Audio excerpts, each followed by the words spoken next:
Nenek tuh yang megang mikrofon.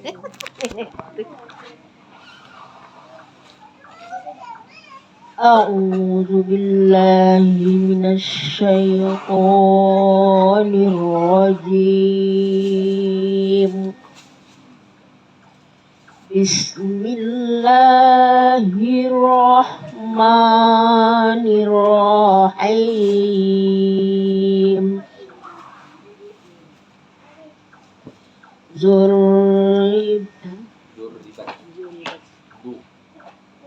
Duribat alaihimuz zillatu aynama sukifu illa bihablim minallahi wa hablim minan nasi wa ba'u bighadabim minallah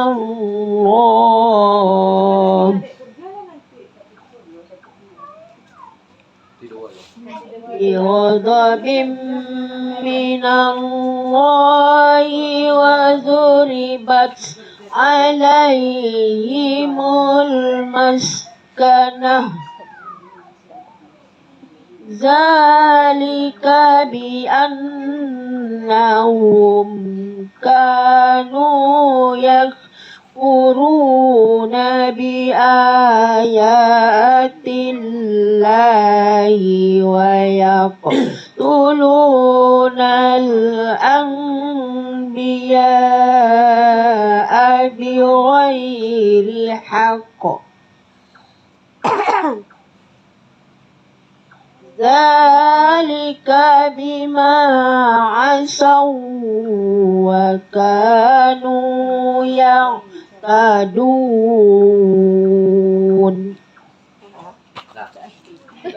Sadaqallahul azim. Aku berlindung kepada Allah dari godaan setan yang terkutuk dengan menyebut nama Allah yang Maha Pengasih lagi Maha Penyayang. Mereka diliputi kehinaan di mana saja mereka berada, kecuali jika mereka berpegang pada tali agama Allah dan tali perjanjian dengan manusia. Mereka mendapat murka dari Allah dan selalu diliputi kesengsaraan. Yang demikian itu karena mereka mengingkari ayat-ayat Allah dan membunuh para nabi tanpa hak alasan yang benar. Yang demikian itu karena mereka durhaka dan melampaui batas. Maha benar Allah dengan segala firman-Nya.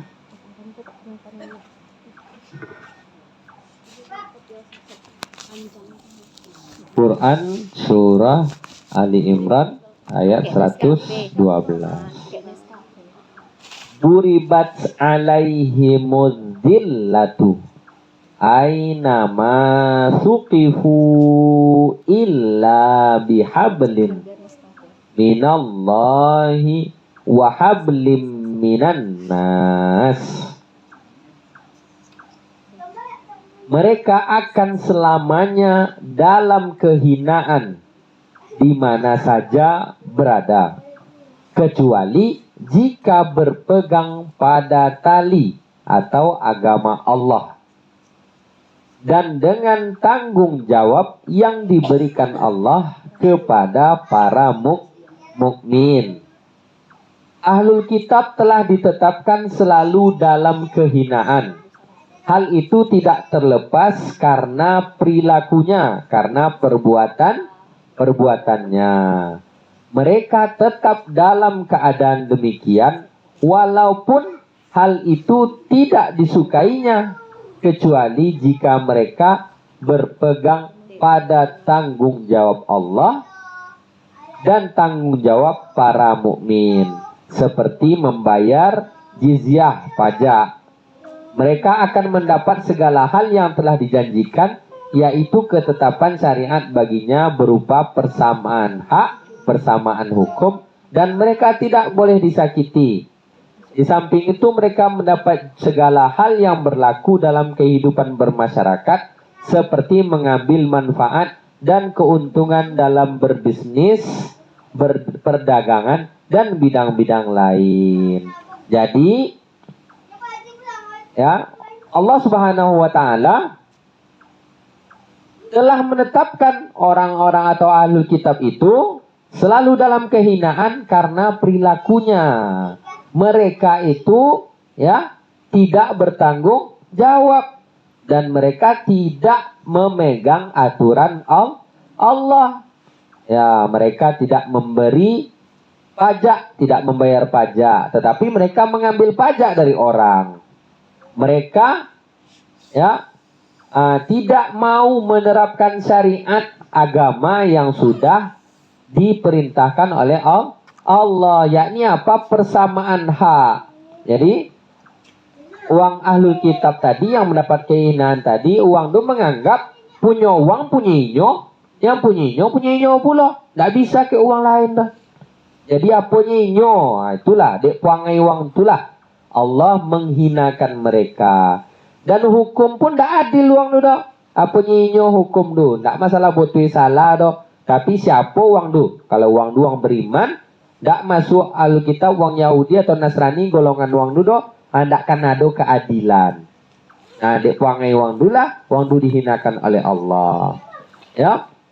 Kemudian Rasulullah pun mempergauli orang-orang kafir dengan baik dan mengadakan transaksi utang piutang dengan mereka. Demikian pula Khulafaur Rasyidin memang tidak dapat diragukan bahwa ahlul kitab Yahudi terus-menerus dalam kehinaan sepanjang masa, walaupun mereka hidup kaya raya. Jadi uang du hina de apa? Idui aponyo uang du ndak omo berlaku adil. Masalah utang piutang pun uang du ya ndak punya elok doh. Ya. Uang du membayar utang ke orang lain, akhirnya contoh aponyo mengambil horoto uang du sebanyak-banyaknya. Bahkan menganggap beko kalau ndak dari golongan uang du, ndak berhak punya horoto doh. Padahal mula-mula uang du, ya, ahlul kitab tadi uang du ndak punya apa-apa, tapi lama kelamaan nak diambil sesodo horoto uang-uang yang beriman. Makanya karena puangai uang du lah Allah menghinakan mereka selama-lamanya. Dimanapun mereka berada, dek puangai uang du keterlaluan. Tidak berpegang pada agama Allah. Ya. Terhadap tanggung jawab yang diberikan Allah kepada orang mukmin.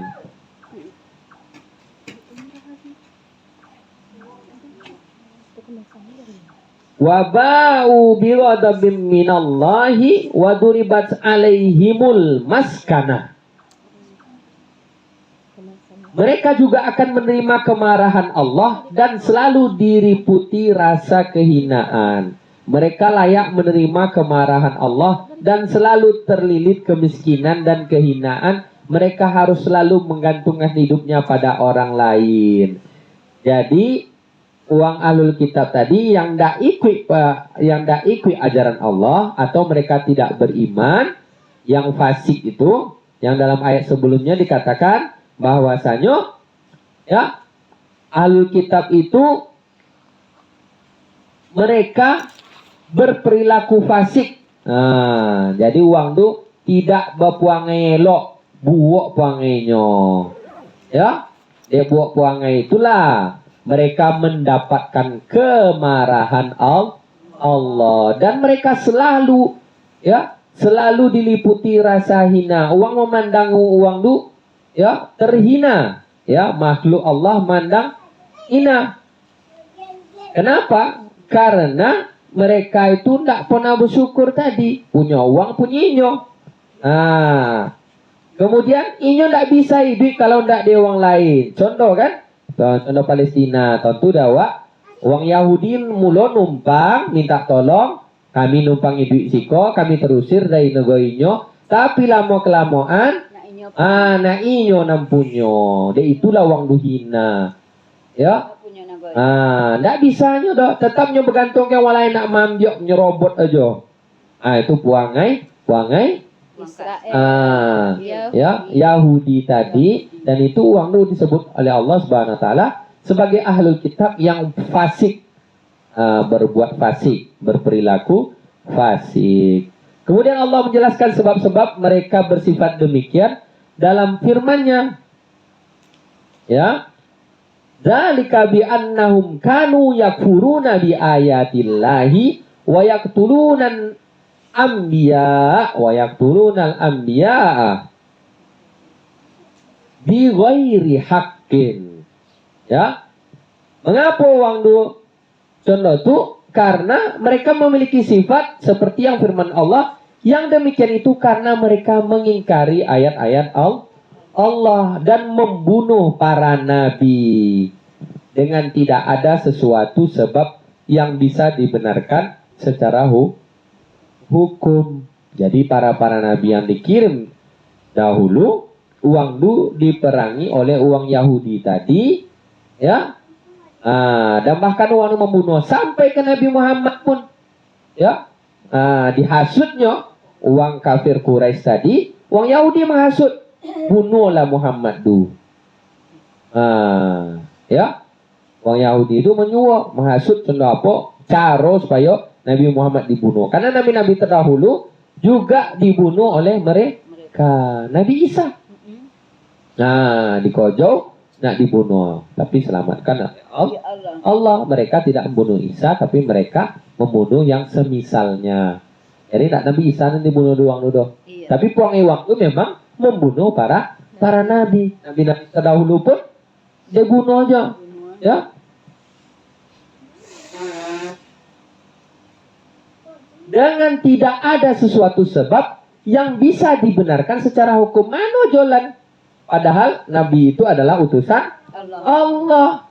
Dan mereka memberi peringatan agar beragama tauhid. Agar mereka beriman kepada Allah. Sudah itu jangan membuat puangai-puangai yang fasik, dan puangai nan mausa. Tapi wang nu dak sonang, dak ketujuh deinyo, makonyo wang du membunuh para nabi terdahulu. Padahal sebabnya dak masuk di akal doh. Uang yang membawa kepada kebaikan. Siapa yang membawa kepada kebaikan tadi? Para nabi yang diutus oleh Allah. Nabi itu diutus oleh Allah. Ya, nabi itu siapa? Manusia biasa yang dipilih oleh Allah, yang mendapatkan apa? Wahyu. Yang mendapatkan wahyu dari Allah dan diperintahkan inyo mengajak kaumnya untuk beriman kepada Allah. Jadi lajole Nabi itu manusia pilihan Allah, tapi ngapa mereka memerangi dan bahkan membunuh para nabi? Ndak bodoh dah. Padahal Nabi itu diutus untuk memperbaiki keimanan mereka dan memperbaiki perangai mereka agar tidak merusak di muka bumi. Sampai kini masih jomosa, ya, di Palestina sebelumnya dibombardir. Uang du umur 9 tahun hafiz Quran. Jadi takut yang uang Yahudi itu bangkit Islam dari Palestina. Dia apa banyak hafiz Quran di situ. 9 tahun lah hafiz Quran. Jadi ketakutan lah orang. Sekali wisuda bayi buang wisuda lah menjadi penghafal Al-Quran. Dan di situ memang di Palestina orang itu memang mengamalkan Islam secara kafah. Keseluruhan. Ya, orang itu tidak setengah hati dong. Banyak bayi ribuan orang hafiz Quran. Mulai dari uang kocok sampai yang lagodang. Aduh, video uang du wisuda hafiz Quran. Ya, dituang bapo bayi ibu, tidak salah sekitar 3 sampai 5 ibu uang mau sudah wisuda, sebelum dibombardir. Ya, Israel ya. Nah, kenapa? Karena tentu banyak hafiz Quran di situ. Kok bahaya kok?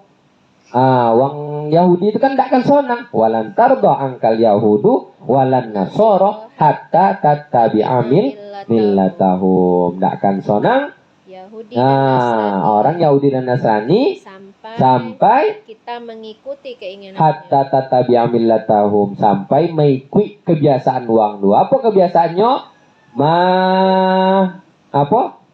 Membuat perayaan tahun baru Hijriah pakai terompet.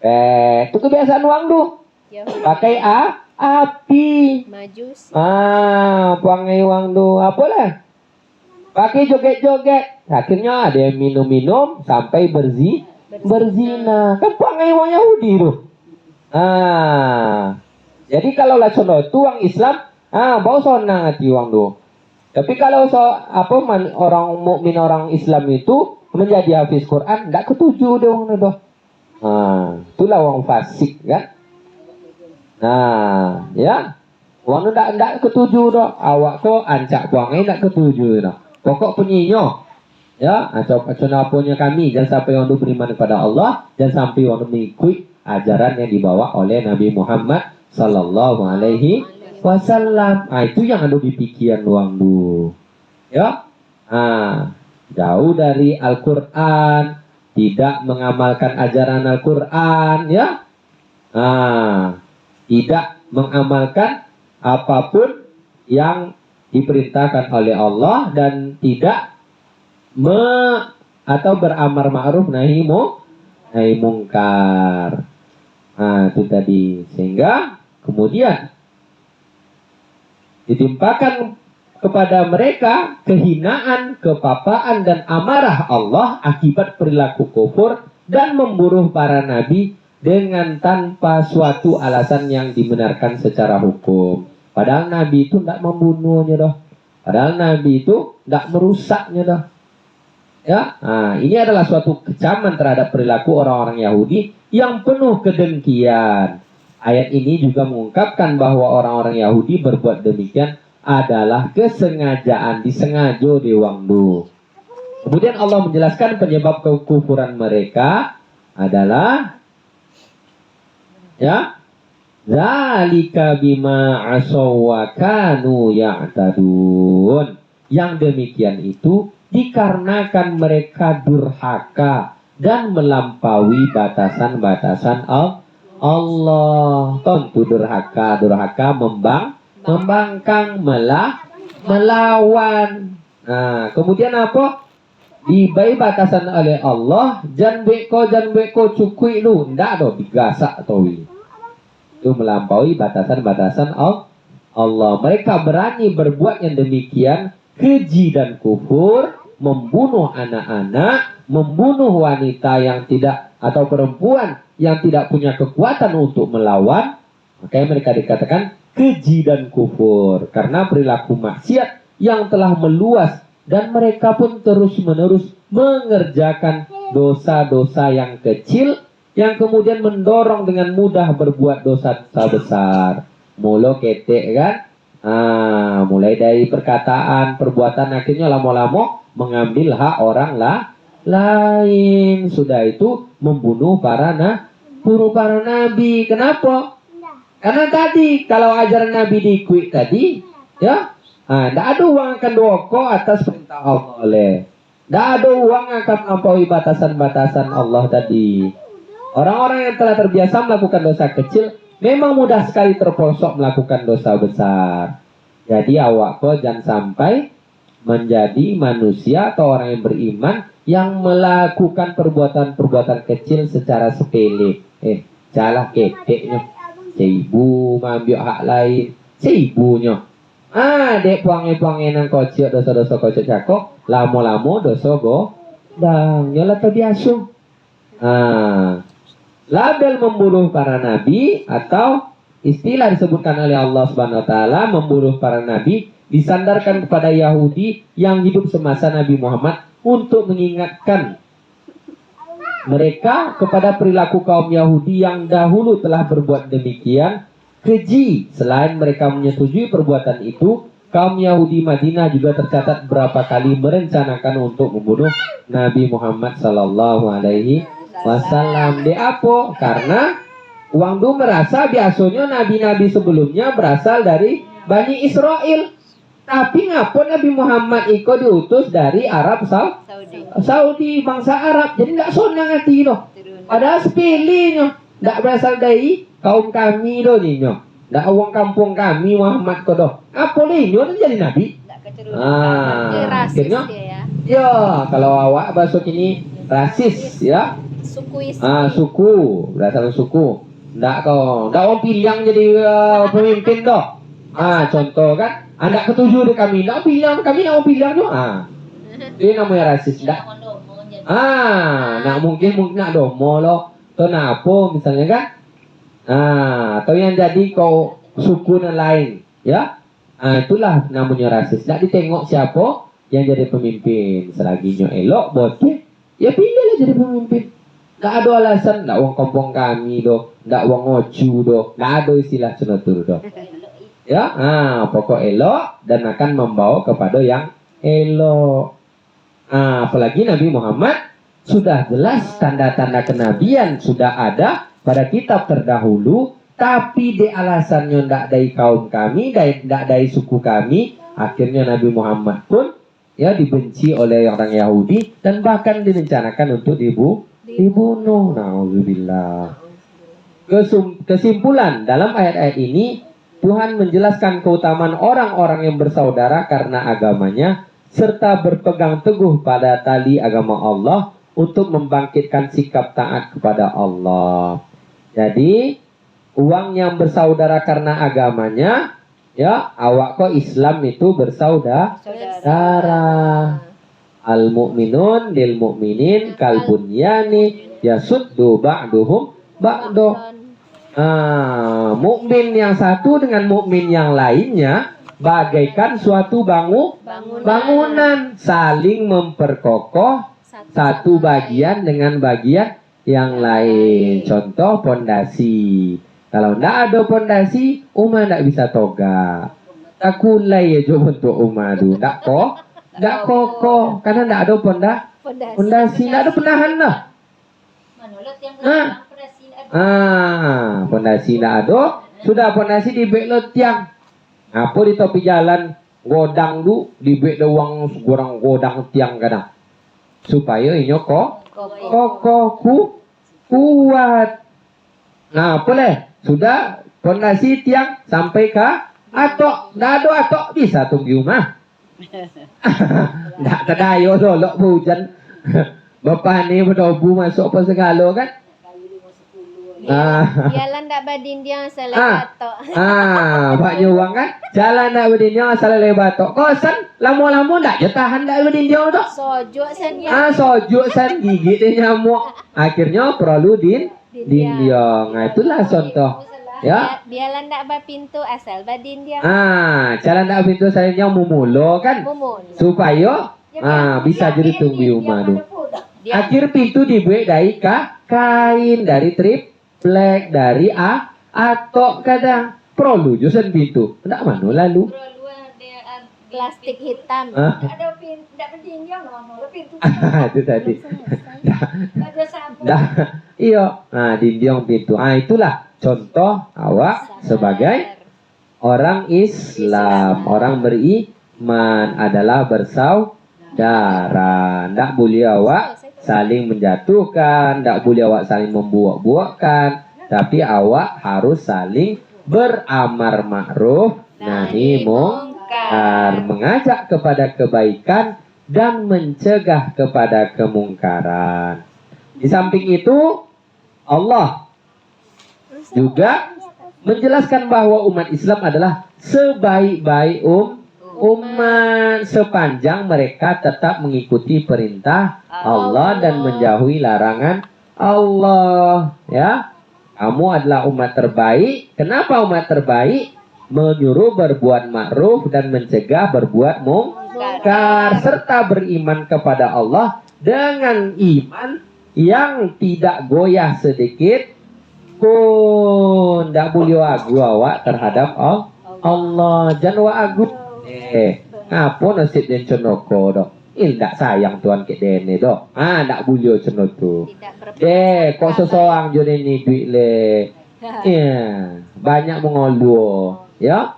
Akhirnya dakwah menemo takdir yang sudah ditentukan oleh Allah. Kalau sekiranya ada musibah, anggap itu adalah peringatan dari Allah. Kadang dengan contoh tu, Allah Ta'ala itu mungkin awak lebih doke kepadanya. Makanya, apapun yang terjadi pada awak harus menjadi hal yang akan mendekatkan diri kepada Allah. Ya, keguguran berarti iko alun leh. Dibayar oleh Allah amanah ke awak, berarti awak alun sanggup leh. Jangan ngato ke Tuhan misalnya ke Allah, tak jadi baik. Sayang Tuhan ke ya.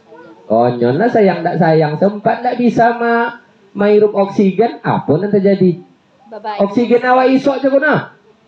Cubalah pergi rumah sakit ni bisa mongok, dia beta buang oksigen. Bapa saya tak kurang kini dari 2 juta tu.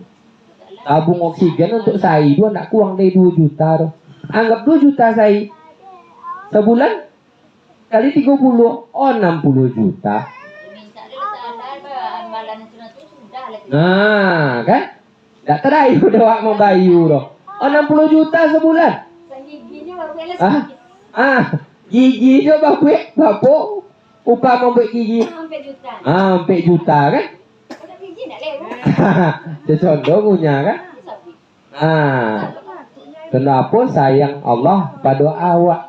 Mana awak kadang kurang bersyukur. Makanya apapun yang terjadi pada dia awak, jadikan itu pelajaran untuk menjadikan awak lebih dekat kepada Allah. Sehingga apapun yang terjadi akan menambah keimanan kita kepada Allah. Ya, tak boleh ngato, tak boleh apa, tapi apa? Berprasangka baik kepada Allah. Ya, itu tadi bahwasanya awak adalah ya orang-orang yang beriman, awak bersaudara, berpegang teguh kepada agama Allah, tali Allah atau ajaran Allah untuk membangkitkan sikap taat kepada Allah. Apapun yang terjadi pada diri awak harus jadi untuk mendekatkan diri kepada Allah Subhanahu wa Ta'ala. Itu bertanam awak, memanen hasil panen, alhamdulillah bertambah soki deh. Ya. Sakit awak, alhamdulillah ya Allah, mungkin conoko dan mau bisa istirahat. Kadang tak ada orang istirahat, kan? Badan tuh perlu istirahat. Kalau sakit bau istirahat, kalau tak sakit atau konang juga jodohi kan? Jadi semuanya harus menjadikan kita untuk senantiasa mendekatkan diri kepada Allah. Apapun terjadi, ya Allah, apa salah hamba ya Allah, ya.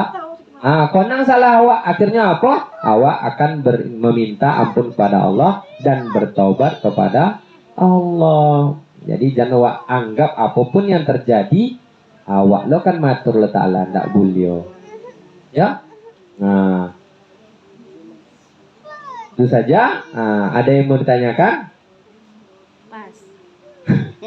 Mudah-mudahan awak menjadi hamba Allah ya yang terbaik ya, senantiasa beramal ma'ruf nahi mungkar dan keimanan awak tidak tergoyahkan. Amin amin ya rabbal alamin. Itu saja. Ada pertanyaan? Kita tutup.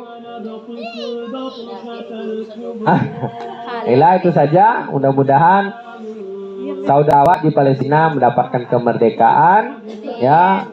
Kemudian sudah diberikan balasan oleh Allah, walaupun hanya sedikit, berupa terbakarnya kota California. Kerugian uang itu sekitar 800 miliar ya. Abi tepanggang akhirnya mengungsi 100.000 uang mengungsi dari rumah sudah bawa Palestina mengungsi Apa banyak Mengungsi ke loh. orang Palestina tu Ah. tempohnya terbakau. telah. Jadi makaru wa makar Allah, dan makar yang terbaik adalah makar Allah. Allah akan membalas perbuatan mereka. Itu saja, mudah-mudahan Allah SWT berikan pertolongan pada saudara kita di Palestina. Amin amin ya rabbal alamin. Subhanakallahumma rabbana wa bihamdika asyhadu an la ilaha illa anta astaghfiruka wa atubu ilaik. Billahi taufiq wal hidayah. Wassalamualaikum warahmatullahi wabarakatuh.